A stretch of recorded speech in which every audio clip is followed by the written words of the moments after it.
Well, beautiful community, welcome back. Good to be with you after a few days. And I'm sending positive wishes to all of you who are doing extraordinarily well, and positive wishes to all of you who are doing okay, and positive wishes and some extra love to those of you who are struggling. I've been away for a few days doing health stuff. I spent over 2 hours inside an MRI machine yesterday. And today we're talking about this issue of the Alexei Navalny documentary winning the doc Oscar. And this is going to be, if I answer the questions well, a kind of interesting and maybe even confronting ethical, political, epistemic exploration. And the questions are, what do you think about Putin's plans for Navalny now? What's your view of the film itself and of it winning? What's your view of the film about the Ukrainian children in the children's home in East Ukraine? That film being nominated but not winning. What do you think about that? Can that Navalny film winning make any difference to Navalny or to Ukraine? Lots of questions about the Ukrainian reaction to the Navalny film winning. What do you think about Navalny's wife not mentioning Ukraine in the few seconds she spoke at the Oscars? And what do you think about Zelensky not being invited to speak? Whew! So, let's have a go at this. What is Putin doing with Navalny now? So Putin is choosing between three options. One is to take Navalny's life, another is to set him free, and a third is to try to break him until he gives up. Releasing Navalny isn't a real option, so it's between essentially political murder, or trying to break Navalny by making his experience as torturous as possible in the colony, in the jail. For Putin, it's a close one, which option of the two to go, but keeping Navalny alive and trying to break him has been quite a bit, but just a bit or a few bits ahead of trying to take Navalny's life. So this is close enough such that Putin could change his mind in a few months about this. And is there anything else to that question? No. So we'll say more about that, I think, right when we come to consequences of the film winning. What do you think? What did I think about the film, and what did I think about the film winning? So, in my personal life, I have a little bit of access into that documentary world, and it's important to understand that it's not the best docs that make it to the Oscar nomination, that many of the genuinely best docs don't get entered, can't get entered, or could never generate the kind of buzz that is normally required, and the kind of financial backing that generates that buzz that is normally required to do really, really, really well and win. I mean, for example, there was a Disney doc about a volcano there, but Werner Herzog made an incomparably superior film about a volcano recently. That's not the sort of thing you're going to see at the Oscars. And that's a bit of context. The Navalny film is a fantastic commercial product. It's not soulful. It's quite shallow. It does not contain any great filmmaking. It contains a great exercise of skill in assembling a story and assembling images and editing, but it doesn't contain any great filmmaking. It doesn't contain anything of expressive value. And Daniel Rowe, the filmmaker of the younger generation from Canada, very successful, didn't manage to get through to Navalny, and he thought he did. but he didn't. There is a scene when Yulia Navalnaya, Navalny's wife, and Navalny feeding a horse and a donkey, and the filmmaker is capturing it with the sense that something really personal and real and unbuttoned is happening, but nothing of the kind is happening at all. Now, this is not easy. It's hard to break through to Navalny, and I just mentioned Werner Herzog a second ago, and Werner Herzog made a film about Mikhail Gorbachev, which in all ways except one really flopped, because Herzog, and that's Werner Herzog, failed to break through to Gorbachev. And so Gorbachev just delivered, pre-prepared stuff, and it wasn't special. And there was no penetration into the real substance of the story about this man. There was one exception that was inevitable with Werner, and that's that Werner understood that the single most important thing in Gorbachev's life was his relationship with Raisa. That was more important for him than perestroika, glasnost, or averting World War III. And Werner did go there and captured that beautifully. Even though I don't think the film is strong, I think it's particularly weak by Werner's standards, it was a profoundly emotional moment when I was at the English premiere of that film. So it's a soulless film about Navalny, but the filmmaking achievement there is an achievement about access and being at the right place at the right time, getting Belinka and Navalny to agree to this, and capturing this utterly extraordinary story of this unbelievable political assassination attempt of Navalny, calling his poisonous. But that's only something that would be kind of gripping and electric to people who are perhaps at a bit of a distance from the story, who haven't seen some of the footage that was previously already available, footage that also appears in the film about Navalny calling his poisoners and so on. So a very good commercial product that doesn't give a three-dimensional picture of Navalny by any means. It doesn't have much expressive weight, but is very effective. And funnily enough, because its power just comes from, access and capturing that story rather than from the filmmaking, it doesn't really feel like a Navalny film. The most three-dimensional character in that film is Christo Grozev.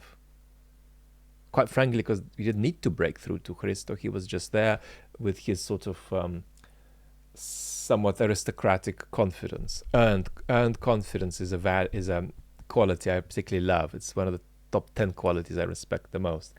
And one of the qualities I dislike the most is unearned confidence, which is something you see just everywhere. And so what that does to the film is it makes it really more an anti-Putin film than a Navalny film. So that's my assessment. What did I think of House of Splinters by Simon? Yes, Simon Lorraine Wilmont. I don't know this filmmaker. My apologies. I think he's Danish.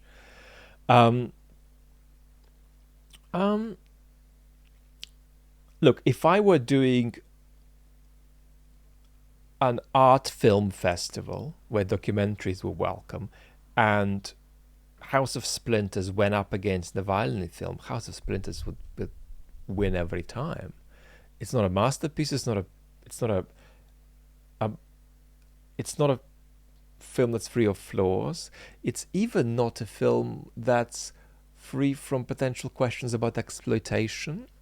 And when you look at this issue of exploitation in film, you've got to really develop instincts for it. It's not about making some kind of intellectual argument. This appeared, did that appear in the film, and if it did, it's bad. If it didn't, it's good. No. It's got to be a cumulative, intuitive judgment. And one of the marvelous things about that film is that it actually stays clear of exploitation of children, even though it gets very close to the danger zone. Because, of course, we've got 10-year-olds on the phone to their parents who are abandoning them and not picking them up, and so the kids are staying in the institutional system.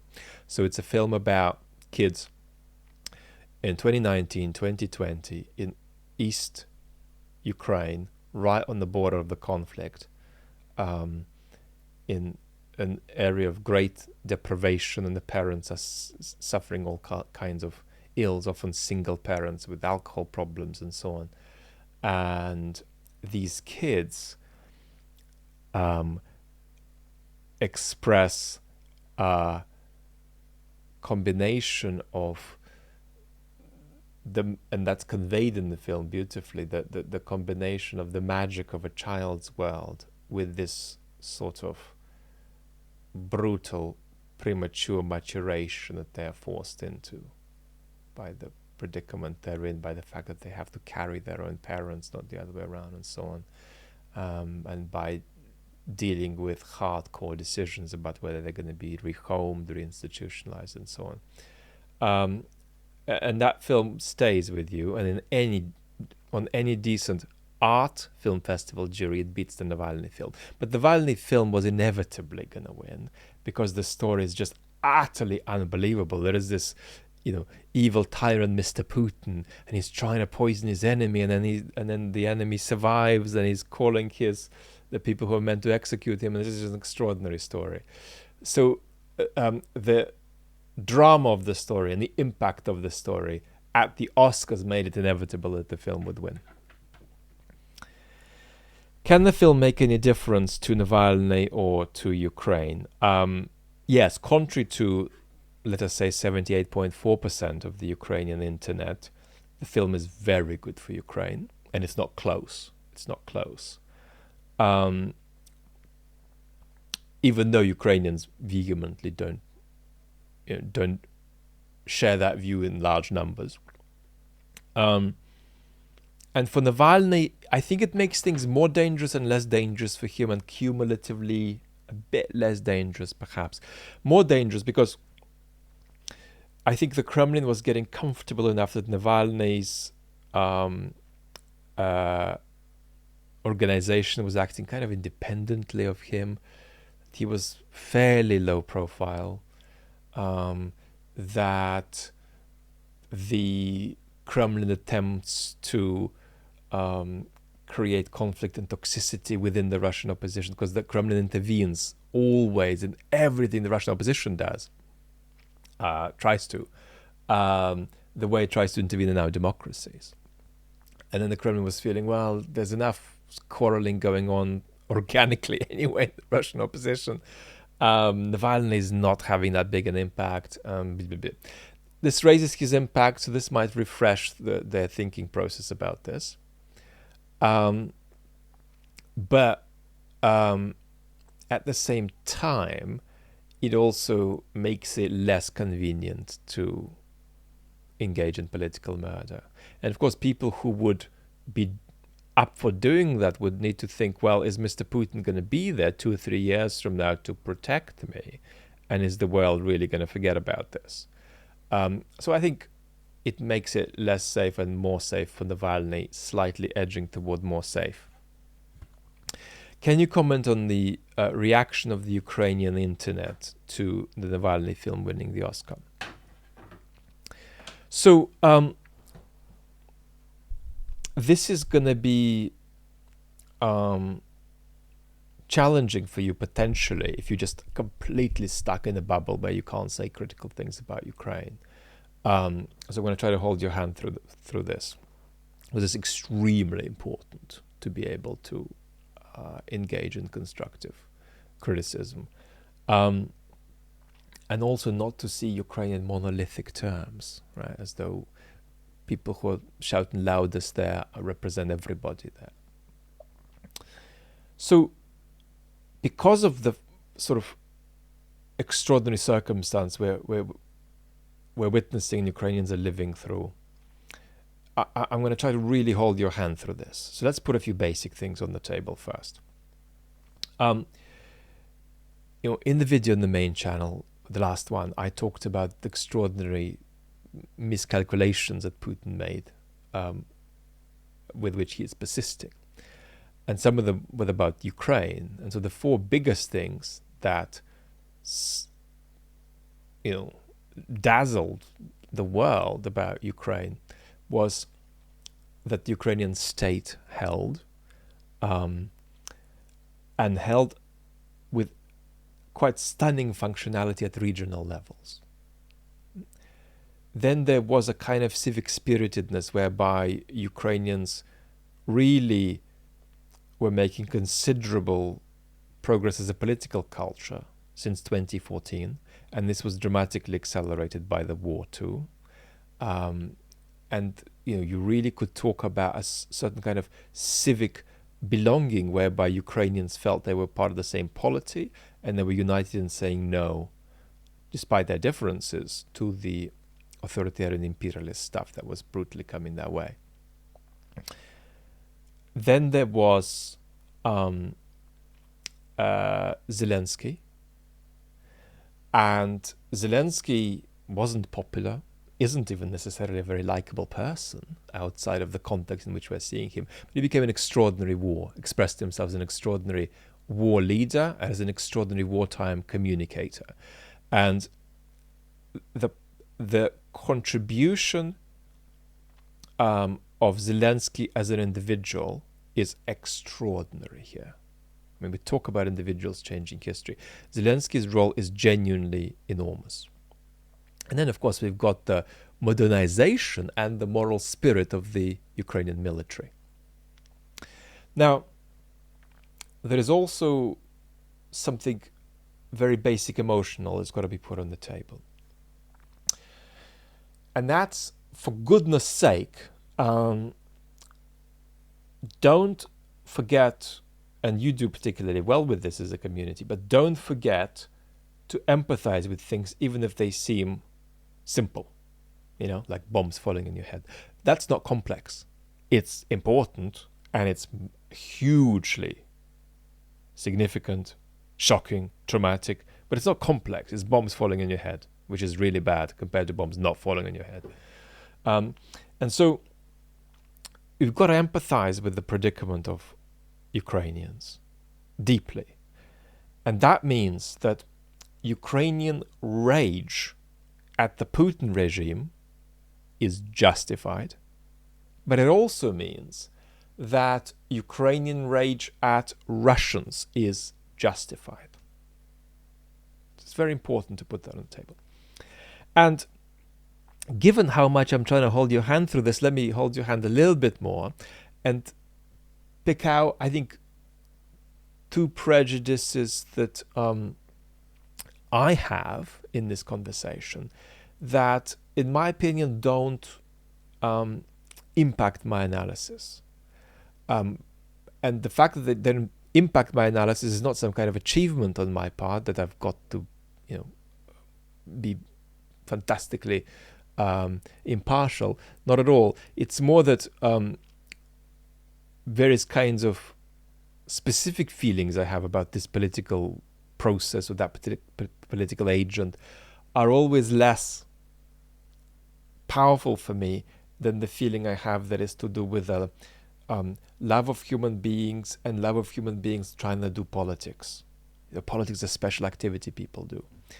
And so as a result, these couple of prejudices don't really impact the way I speak with you. But the two prejudices are, first, that my past background on the ex-Soviet space means that I feel very intensely about kicking the Russians out. All out. And then maybe kicking them out of the Kremlin too. But I have quite a visceral pro-Ukrainian bias that is outweighed by my general love of engagement with politics. That's never problematic. So I can sit there and criticize Ukraine for 8 hours non-stop, despite that bias. That's very important. And the second thing is that I have this view about Navalny that is completely irrelevant to me because I'm in love with politics, but it would be relevant if I did some of what the Ukrainian internet is doing now. And that's that if you ran Navalny sort of before me in a democratic race, in a stable democratic country, my instinct would be to vote against him. Nothing personal, but for several reasons, that would be my instinct. So these are a couple of prejudices we've put on the table. Now, let's look at it. So the majority of the Ukrainian internet has hated the fact that Navalny, the film, won the Oscar. And you're seeing endless tweets and retweets of Navalny quotes and Navalny statements, particularly his statement in 2014, and it was in the middle of quite an interrogative interview in which he said, Crimea is not a sandwich you can pass back and forth, so it can't just go straight back to Ukraine. To clarify for those of you who don't know, he immediately condemned the annexation. He said it was illegal, said it was unacceptable, wrote a piece, I think, in the New York Times asking for sanctions against Russia. Navalny did quite a few unlovely things. I mean, you can find political ads with him in it, with quite, unlovely anti-immigrant views. And I'm not saying that they're unlovely because they suggest tight immigration controls. They're unlovely because they're a bit more toxic than that. There's plenty you can find that Navalny has said that you're not going to like. His latest position is that Russia has to give Crimea back to Ukraine ASAP. So he's moved from the position that Crimea is basically Ukrainian, but it can't easily go back until somehow that's settled. Now his view is he has to go back ASAP. There's plenty to dislike about Navalny, plenty to like about him. On you go. There's plenty from the Ukrainian side that he's done that's going to jar people. So what's the problem? The problem is that this criticism of Navalny it's hard to evaluate it, because certainly most of what I have seen spread on Twitter is false.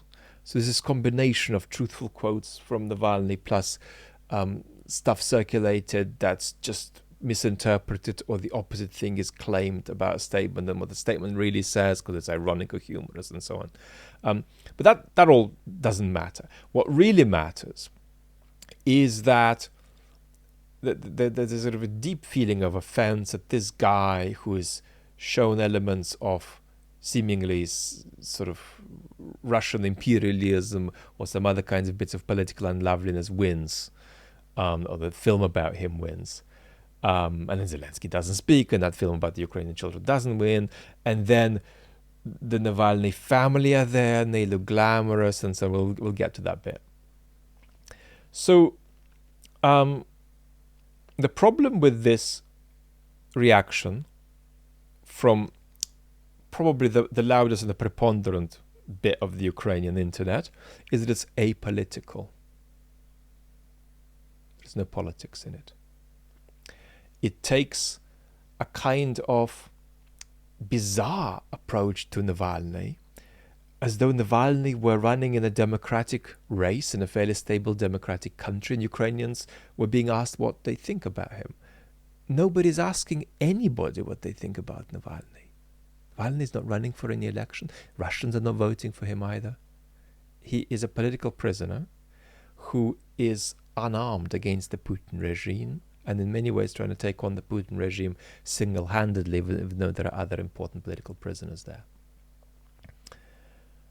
And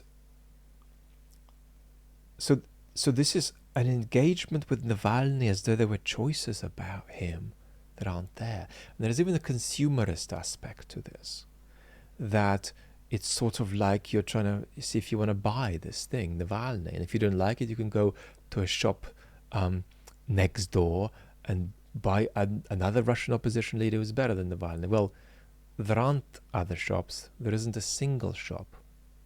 This is not shopping on Amazon. This is politics, right? These are not choices that anybody is making available to anyone. Nobody's electing Navalny into any kind of office. And so, to frame this properly, Russia is at risk. Well, it's already in the middle of a catastrophe of depoliticization through apathy.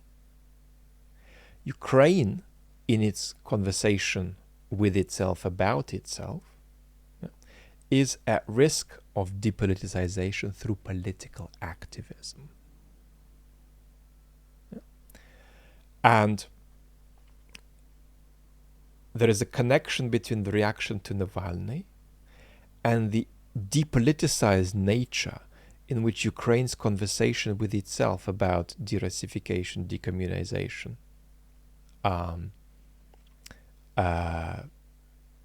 decolonization, the depoliticized nature of that conversation, right, is connected with the depoliticized nature of the response to Navalny's, the doc winning the award. So, Russia is in a catastrophe of depoliticization through apathy.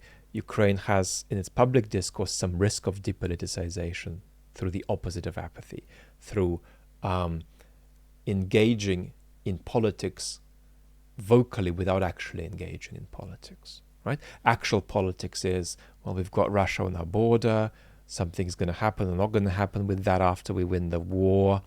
There's got this Navalny guy is there. What's our political project? Is Navalny useful to us in terms of our political project? Maybe we could engage with Navalny or his supporters in a way that serves our needs to maybe bring about destabilization in Russia or some further division of elites, or even some kind of breakthrough in discourse in Russia. Or we might say, no, our political project makes Navalny useless and unhelpful to us, so forget about Navalny, because this is our political story, this is how we're thinking about our post-war future, this is how we're discussing our identity, this is how we're working out our security, and in fact it doesn't help us at all. But that's politics, right? Like him, dislike him, use him, not use him, politics. Interestingly, unlike the problems with discourse in the Russian opposition, which are of a Russian genealogy. In other words, there's a kind of an extravagant, quarrelsome problem in the Russian opposition that isn't about anything Western. It's all locally made. But some of this depoliticized discourse in Ukraine comes from the West, and it comes from hyper-identity politics in the West that is a very difficult thing for you to hear about, because it's really hard to frame, because as soon as somebody begins to talk about identity politics or what's called wokeism in a derogatory sense, because there's a very beautiful sense of being politically woke, which I now don't use myself. Actually, I use the term awake. And wokeism is often used as a derogatory term, and I actually recommend that usage. And that's very hard for you to begin thinking about, because as soon as you think of whether wokeism is a real thing and whether it's a problem, you begin to think of the anti-woke brigade on the internet. I know who these people are, and you might not like them, and they might be disagreeable and provocative and toxic and unhelpful and indulgent or commercially driven or whatever. And so if they're that off, surely what they're talking about can't be a real problem and so on. But it is. There's an extraordinary crisis of depoliticization and polarization via hyper-identity politics that affects the center of Western politics, the center and the center-left of Western politics. It certainly affects all social justice movements, and it affects the climate movement, and it affects political parties, not just environmental parties, but centrist and center-left parties. Meanwhile, the disease on the right is quite different. The disease on the right is typically a risk that some of the right are just simply giving up on the democratic game. So you've got more than two, but for now, we just mentioned two mechanisms of democratic degeneration on different bits of the spectrum. And so this wokeism business is, to a good extent, if you look at some of Ukraine's most prominent intellectuals, I'm not going to name names now, has taken over a part of Ukraine's conversation with itself about how do we decolonize, how do we, capture our identity and work out what this was all about, all the Soviet stuff. How much of that do we need to get rid of? All the de-Russification stuff we need to do. Well, what is that about? What do we do? How do we do it? How do we frame it? That conversation is really important, really real. It needs to be political, right? And it can't be done in terms of a discourse that is censorious, that is based on Western identity politics and cancel culture, and that it does this to Ukraine's conversation with itself, right? Rather than doing this. So this is not talking about Ukrainians talking with others. This is Ukrainians talking to themselves. Yeah. There is that kind of problem. And we're going to come back to it again and again, because it's going to be a huge challenge for Ukraine post-victory, even if the victory is fantastic, even if Ukraine goes back to 1991 borders. So that's what I have to say about that.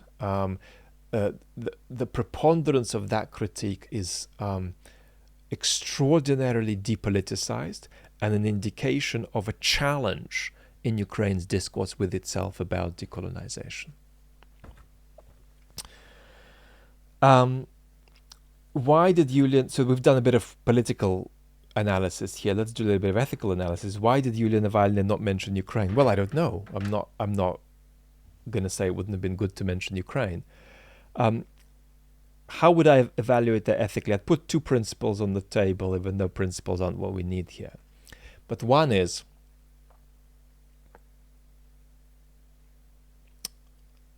Ukrainians do have a special right to say whatever the hell they want.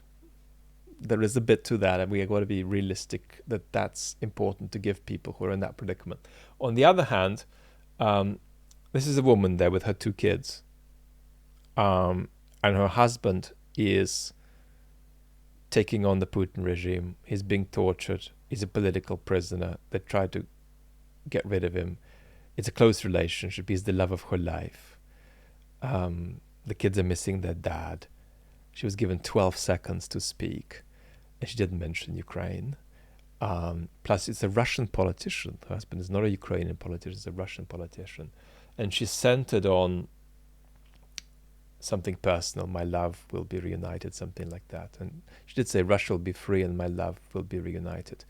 So ethically, how do you square what I've just said about Yulia Navalny and this right Ukrainians have? It is indecent to criticize Yulia Navalny's speech, actually. And it is indecent to talk about how well dressed they were and how smiley they were during the ceremony. But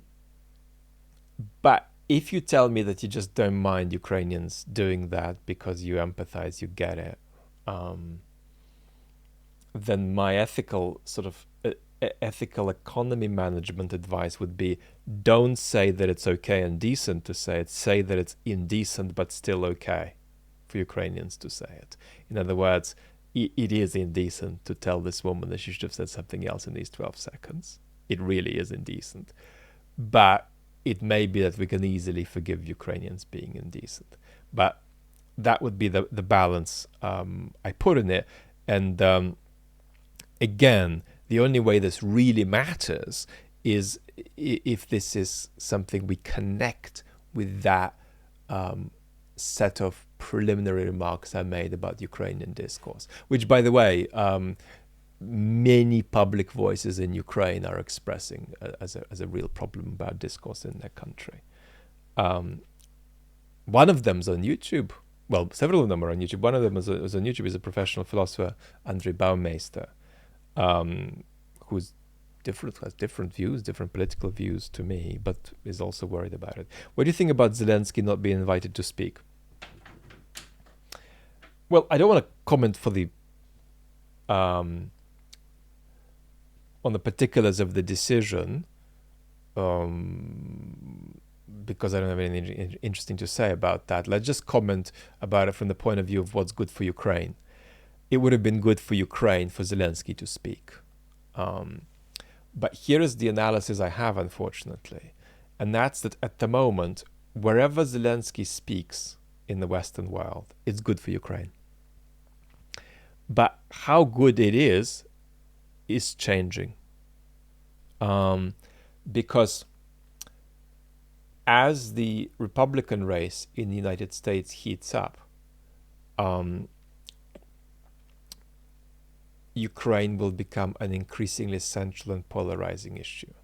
And that means the country will split in a much more visceral way than it has so far about Ukraine. If you go online and you follow US politics closely, because you live there or because you have a way of following it well from outside, you may feel that the polarization over Ukraine is already like this, but it's not. It's simply already like this if you follow it very closely. But it's not quite like that, actually, for the vast majority of US citizens, but it's going to move in that direction. And so it's possible that a year from now, wheeling Zelensky out to a random group of Americans, US Americans, might be counterproductive for Ukraine, whereas it is productive today. Now, thank you so much for surviving this somewhat challenging conversation, partly because we were exploring new terrain that would have made some of you feel like we needed to say either less or more about it. But in a sense, everything we do is just an ongoing conversation. So thank you so much for surviving this, and talk very, very soon. Much love.